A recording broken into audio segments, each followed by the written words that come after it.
10.000 siti archeologici distribuiti in tutta l'isola, una densità abitativa di 70 persone per chilometro quadrato, oltre 2.000 km di coste e 250 spiagge censite, 23 siti di importanza comunitaria per un totale di 475.000 ettari di superficie. Basterebbe questo breve elenco per mettere a sistema un meccanismo che permetta alla Sardegna di vivere di solo turismo, e invece nel 2019 l'isola è stata la sesta regione italiana per flussi di arrivi e la settima per numero di presenze.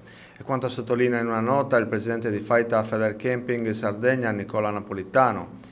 Significa che abbiamo un potenziale che esprimiamo solo in minima percentuale, commenta il Presidente, poiché viviamo di rendita rispetto ai grandi investimenti che furono fatti a partire dagli anni 70 e 80, quando venne strutturato il sistema Costa Smeralda. Da allora nulla più è stato fatto. Per la Faita sul banco degli imputati la legge regionale 16 del 2017 sul turismo e il caro trasporti che rappresentano il 40% del budget di una famiglia che volesse trascorrere le vacanze in Sardegna. A stagione 2021 ormai a regime, nulla si è fatto e nulla si sta pensando di fare, denuncia la Faita. Questo per abbattere una barriera che di fatto funge da regolatore negativo dei flussi turistici verso la nostra isola. Altro problema, secondo la Faita, è un sistema ricettivo fermo a 40 anni fa.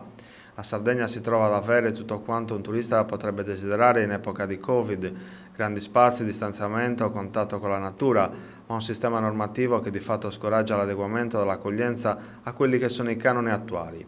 Faita, conclude la nota, crede che la Sardegna abbia tutto il potenziale per scalare la classifica delle regioni per flussi turistici, ma per far questo serve una forte sinergia tra le istituzioni e i privati che si occupano di turismo.